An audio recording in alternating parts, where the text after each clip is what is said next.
समझाती है कि पति पर संकट कितना भी बड़ा हो, पर उस संकट में पत्नी साथ हो तो वो संकट भी मुस्कुराते हुए कट जाता है। ये रिश्ते हमारे यहां मजाक नहीं थे, आजकल रिश्ते मजाक बन गए हैं। वरना सारी जिंदगी जन्म मृत्यु की कसमें खाई जाती हैं। हाँ या ना? सच बताओ, संकट कितना भी हो, पर जब अपने हों तो क्या वो संकट संकट लगता है? उत्तर दो। इसलिए हर परिस्थिति में पत्नी अपने पति का साथ निभाए, और हर परिस्थिति में पुरुष भी अपनी पत्नी का साथ निभाए। वरना अभी कोरोना काल में एक कथा आप लोगों ने सुनी होगी। एक रिक्शा वाले ने अपनी पत्नी को पढ़ा के डीएम बना दिया। और जब पत्नी डीएम बनी तो उसने कहा कि अब रिक्शे वाले की क्या जरूरत, उसने भी अपना एक डीएम सेट कर लिया। पति ने पढ़ा लिखा के उसे योग्य बनाया, बड़े पद पर पहुंचाया, सरकारी अफसर बना दिया, और पत्नी ने फिर रिक्शे वाले को छोड़ के उसने भी अपने बराबर के लेवल को सेट कर लिया। ये धर्म नहीं है। ये आपने कर तो लिया, ये आपने कर तो लिया, पर ये क्या किया? ये जब ईश्वर को आप हिसाब देंगे तब आप नजरें ना मिला पाएंगे, क्योंकि यहां भी हिसाब है, वहां भी एक हिसाब है। क्यों है कि नहीं? जब अनिरुद्धाचार्य मरेगा तो मुझे भी तो अपना हिसाब देना पड़ेगा कि नहीं? आप भी हिसाब दोगे। आप 100 साल जियोगे, 50 साल जियोगे, 80 साल, 90 साल जो जियोगे, उसका आपको हिसाब देना पड़ेगा। चलो भाई साहब, क्या हिसाब किताब है, लिखवाओ जरा, हम नोट करें। क्यों भैया? आपका हिसाब लिखवाना जरा। सेवा की आपने माँ बाप की, कि पत्नी के आती छोड़ के भाग गए माँ बाप को? नहीं। पांव दबाते हो माँ बाप की? सेवा करते हो? झूठ तो नहीं बोलते, छल तो नहीं करते? ये सब लिखना है, ये ईश्वर की डायरी, वहां हिसाब ऐसे ही होगा। हाँ भाई साहब, चलो बताओ अपना हिसाब। कितना तुमने लोगों का दिल दुखाया, कितनों के पेट में लात मारा, कितना झूठ बोल। बताओ, हम मरेंगे कि नहीं? ये शरीर एक दिन चिता पे जलेगा। अनिरुद्धाचार्य की विचारधारा कभी नहीं मरेगी। ये शरीर तो नश्वर है, ये मरेगा। हमारे विचार कभी नहीं मरेंगे। सेवा के विचार, गौरी गोपाल की सेवा देखकर लोग सेवा करने की प्रेरणा लेते हैं। बोलो हाँ। गुजरात में एक संत हुए हैं झलाराम बाबा। कौन हुए हैं? कौन? झलाराम जी। क्या करते थे ये? याद रखना, झलाराम जी हुए हैं, सेवा करते थे संतों की, भूखे की। इनके पास पैसा नहीं था तो पत्नी से कहा कि सुनो, संतों की सेवा करनी है और देखो कुछ है नहीं, क्या करें? पत्नी ने कहा कि मेरे जेवर मैं क्या करूंगी सोना गले में लटका के, किसी के काम आएगा। पत्नी के जेवर बेच करके पूरा जो संपत्ति थी, अपना सब कुछ जो कमाते, भोजन कराते सबको। आज भी झलाराम जी की सेवा को, आज भी उनके जाने के सैकड़ों वर्ष बाद भी, आज भी वो चले गए, पर व्यक्ति का व्यक्तित्व कभी नहीं जाता, उनके अच्छे काम कभी नहीं मरते। इसलिए अनिरुद्धाचार्य मरेगा, पर अनिरुद्धाचार्य के विचार थोड़ी मरेंगे। आप भी कुछ ऐसा कर जाइएगा कि आपका काम समाज में लंबे समय तक जिंदा रहे। अपनों के बारे में ही सोच सोच के मरोगे क्या? आओ समाज के बारे में सोचते हैं। हम समाज की कैसे सेवा कर सकते हैं? आप लोगों को लगता है कि मैं पुलिस वाला बन जाऊं, सेना में चला जाऊं, नेता बन जाऊं तो समाज की सेवा करूं। नहीं, नेता बन के समाज की सेवा नहीं होती। नेताओं का है कि नहीं? समाज को, भूखे को भोजन देने का काम किसका है? नेताओं का। जो काम नेताओं का है वो पूरा काम सेवा का जो नेताओं को करना चाहिए वो निःशुल्क सेवा का काम गौरी गोपाल में हो रहा है। और मुझे तो आपसे वोट भी नहीं चाहिए, कोई स्वार्थ भी नहीं है मेरा आपसे कि नहीं जी मैं आपसे वोट लेना चाहूं इसलिए मैं कर रहा हूं। नहीं, मुझे नेता लोग इतना करें तो आपसे वोट मांगेंगे कि भाई सब चलो। हाँ, सर्कस में नहीं नाचता हाथी, शेर को भी वश में कर लेता है। बोलो हाँ, बंदर को भी वश में कर लेता है। इसका मतलब ये है जंगल का राजा शेर है और शेर इंसान के वश में होता है, नहीं कर लेता सर्कस में। अब तो सर्कस, आजकल तो सर्कस रहे नहीं, पहले सर्कस हुआ करते थे। सर्कसों में शेर नाचता था जैसे नचाने वाला नचाता था। बोलो हाँ, हाथी ये सारा समझता था। इसका मतलब हुआ कि सबसे शक्तिशाली कौन है? जोर से, आप सब।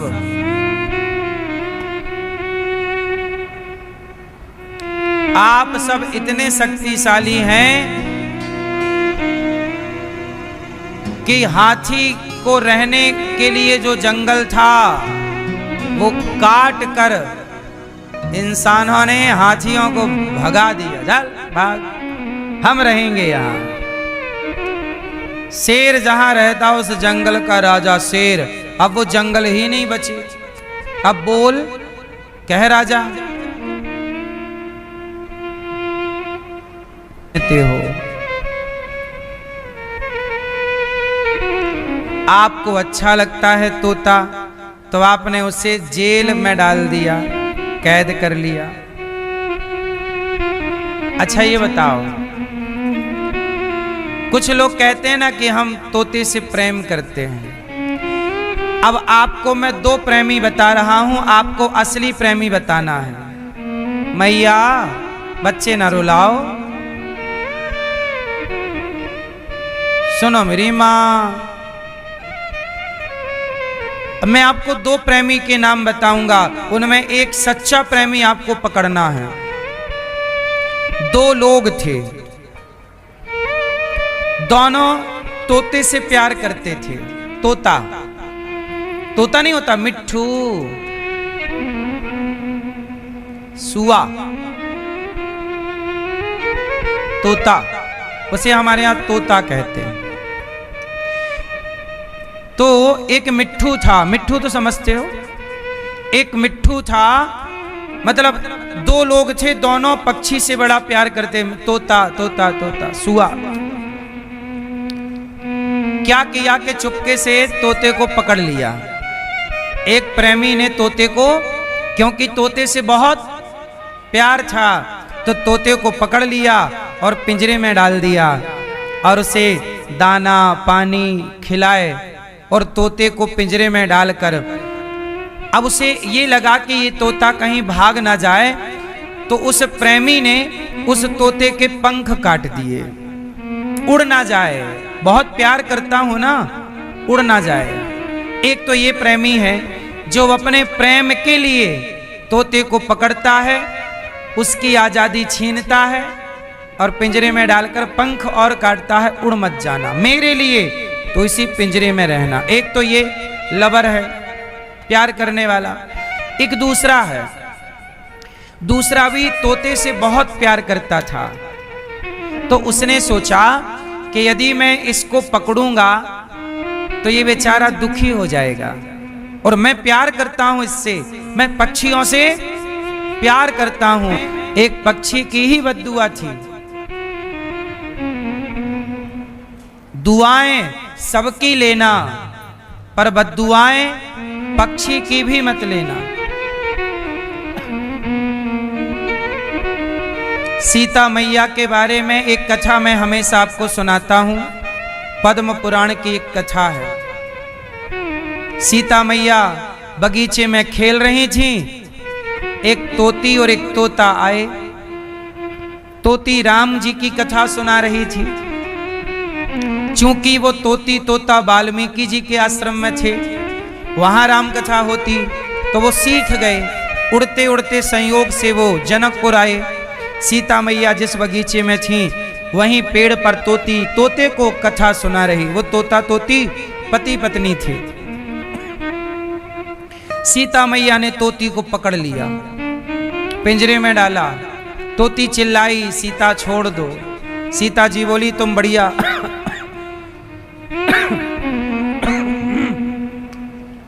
तुम सुंदर कथा सुना रही हो, तुम हमें ऐसी कथा सुनाना, तुम जो कहोगी खाने को देंगे, पीने को देंगे। तोती बोली, मैं गर्भवती हूं, मुझे अपने पति के साथ रहना है, उड़ना है, ऐसे नहीं। सीता मैया ने नहीं छोड़ा। बेचारी तोती ने खाना पीना बंद कर दिया। आजाद आदमी को पिंजरे में डाल दो, मर ही जाएगा।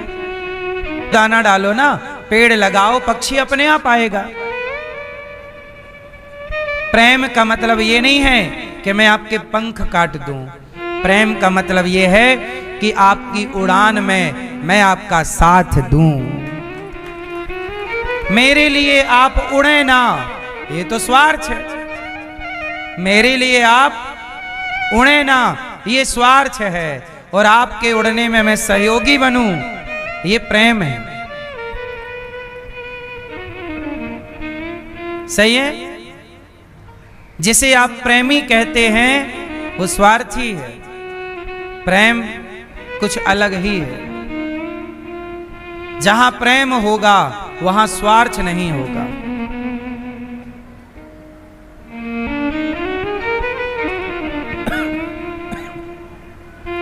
तो आप लोग जीव जंतुओं से प्यार कीजिए।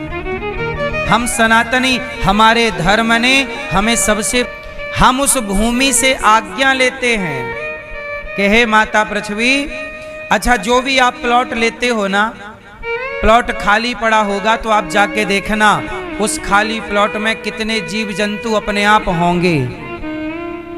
बोलो हाँ। बीछी हो सकती है, सांप हो सकता है, नेवला हो सकता है, चींटियां तो ढेर होती हैं। हर प्लॉट में चींटियां मिलेंगी आपको। मतलब ये धरती हर जीव जंतु की है। पर चूंकि आप मनुष्य ताकतवर ज्यादा है, तो मनुष्य अपनी ताकत से जिसके हाथ में लाठी होगी, भैंस वही ले जाएगा। तो मनुष्य अपनी ताकत से उस प्लॉट पे कब्जा करके और ट्रैक्टर चलवा के समतल करके वो सारे जीव जंतुओं को नष्ट कर देता है। कोई नहीं रहेगा, मैं रहूंगा। पर हमारे सनातन में जब आप कोई भी प्लॉट खरीदते हो और घर बनवाते हो, तो जब घर बनवाओगे तो जमीन खोदना पड़ता है। और जब आप खोदते हैं तो बहुत सारे जीव जंतु निकल निकल के भागते हैं। बोलो हाँ। और कई तो भागते हैं, कई मर जाते हैं। जैसे ही आप ट्रैक्टर चलवाओगे, जेसीबी चलवाओगे, तो क्या होगा? नींव खोदोगे ना कॉलम के लिए, तो जीव जंतु मर जाएंगे। तो हम लोग भूमि पूजन के द्वारा उस भूमि माता से प्रार्थना करते कि हे माता, तेरी गोद में जितने भी जीव थे, हम एक अपराध करने जा रहे हैं, यहाँ घर बनाना मजबूरी है, पर माता ये देख, ये तेरे बच्चे यहाँ हैं। चींटी भी तो धरती की बेटी है। चींटी की माता कौन है? हर जीव की माता कौन है? धरती माता। आप भी तो कहते हो धरती हमारी माता है। देखो आजकल तो महंगे महंगे कुत्ते लोग खरीदते हैं, लेकिन जो भारत के देसी कुत्ते हैं और जो कुत्ती है, वो कहाँ जाए? कहाँ जाए? तो वो कुत्ते, कुत्ती और बिल्ली सब यहीं घूमते रहते हैं। सब लोग अब सड़कों में कहाँ कोई रहने दे रहा है? कौन किसे रहने दे रहा है आजकल, बताओ। इसलिए मैं किसी जीव पर प्रहार नहीं करता, ना उसे भगाने की चेष्टा करता हूं। बिल्लियां यहाँ ढेर हैं, बच्चों को जन्म देती हैं। हम लोग स्वयं बिल्ली के बच्चे दिख जाएं तो उनको संभाल लेते हैं, उनको दूध पिलाते हैं बिल्लियों को। ये थोड़ी कि बिल्ली आई तो भगा। आपके पहले के जमाने में तो आपके घर बिल्ली आती थी, और दूध पी के चली जाती थी। आजकल तो आप लोगों के घर में बिल्लियां आना भी कम हो गई, आती है तो आजकल आपके यहाँ सब कुछ लॉक में रहता है। क्या मजाल कि बिल्ली को एक बूंद दूध मिल जाए आपके घर पे। अरे ये बताओ, ये बिल्ली दूध पीने जाए कहाँ? बिल्ली के भी अपने बच्चे होते हैं, वो दूध पिएगी, वो अपना पेट भरेगी, तब ना वो अपने बच्चों को दूध पिलाएगी। अब आजकल आप कहाँ खाने पीने देते हो? अपना खाओ, बस मैं खाऊं। और क्या मजाल के कोई खा जाए आपके घर में। यह भी तो सेवा है। थोड़ा सा दूध खुले में रखना चाहिए ताकि बिल्ली आए पी जाए। कहां जाए बिल्ली, ये बताओ। इन बिल्लियों का कोई अपना घर तो होता नहीं है। जब से धरती बनी है तब से आपके घर में केवल आप नहीं रहे, आपके घर में बिल्लियां भी सदा से रही हैं। ये बात सही है कि गलत है? आपकी गलियों में कुत्ते सदा से रहे हैं। कुत्तों को रोटी देने की परंपरा हमारे बुजुर्गों ने बना दी है कि भाई साहब एक रोटी कुत्ते को देते रहना, क्योंकि ये गली के कुत्ते जाएंगे कहां, ये गाय जाएगी कहां। इंसान गाय से जी में लिखा है, वृंदावन बैकुंठ से भी अच्छा। आप लोगों को वृंदावन अच्छा लगा कि नहीं? क्या अच्छा लगा? क्या है यहां अच्छा?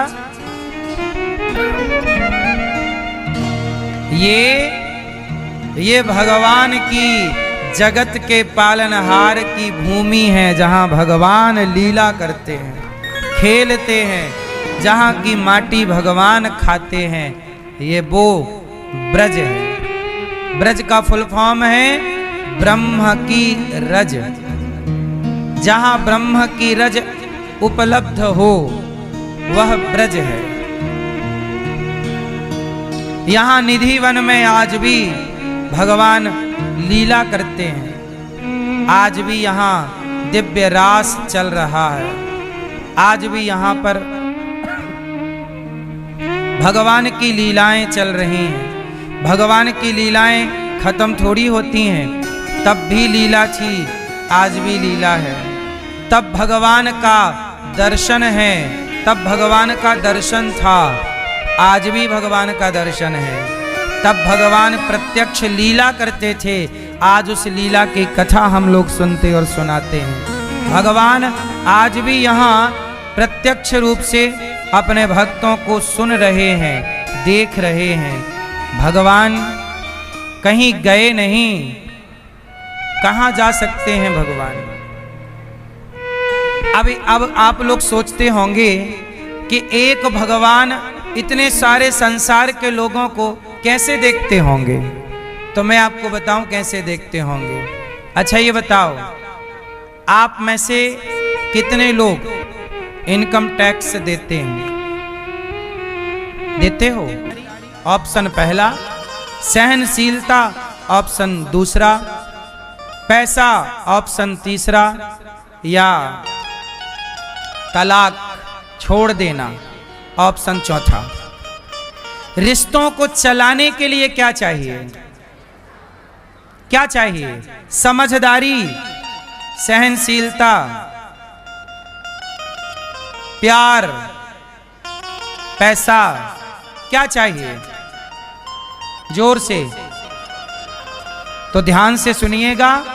रिश्तों को ठीक से चलाना वही जानेगा जिसके अंदर दो बातें सहने की ताकत हो।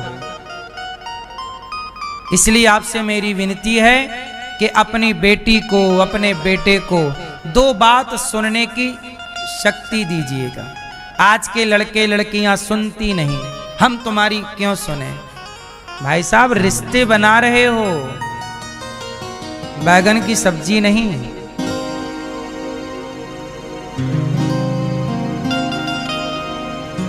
ये रिश्ता है और रिश्ते में दो बात सुननी पड़ेगी और सुन के चुप रहना। ये रिश्ते ऐसे ही चलते हैं। सहनशीलता, जरा सोचिएगा, पत्थर भी छैनी और हथौड़े की चोट को ना सहे तो क्या पत्थर भगवान बन के पूजेगा? अरे पत्थर भी छैनी हथौड़े की चोट सहता है, सहता है कि नहीं? पीली मई ना नहीं चाहते। प्रकृति भी हमें सहनशील होने की प्रेरणा देती है। सर्दी आती है तो सर्दी सहो, गर्मी आती है तो गर्मी सहो, बारिश आती है तो हमारे को प्रकृति भी तो सहना सिखाती है। हर मौसम मार पड़ती है कि नहीं मौसम की? बोलो हाँ। आजकल तो साहब ये कपड़े लत्ते ज्यादा आ गए, वरना एक जमाना था कि सर्दी लोग सहते थे, कपड़े नहीं होते थे। बोलो हाँ, ये बात सही है। भूख को सहते थे, खाने को होता नहीं था ठीक ठीक।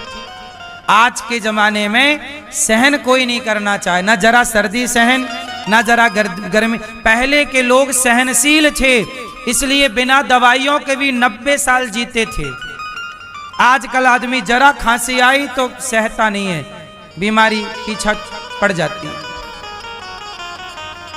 इसलिए रिश्तों में जब तक सहनशीलता ना हो तब तक बेटी का ब्याह ना करना, बेटे का ब्याह ना करना। क्या होनी चाहिए? सहनशील। अच्छा, बेटी बेटों का विवाह जल्दी करना चाहिए कि लेट करना चाहिए? जोर से, कितना समय? विवाह की उम्र आपके हिसाब से क्या होनी चाहिए? जोर से, जोर से हैं?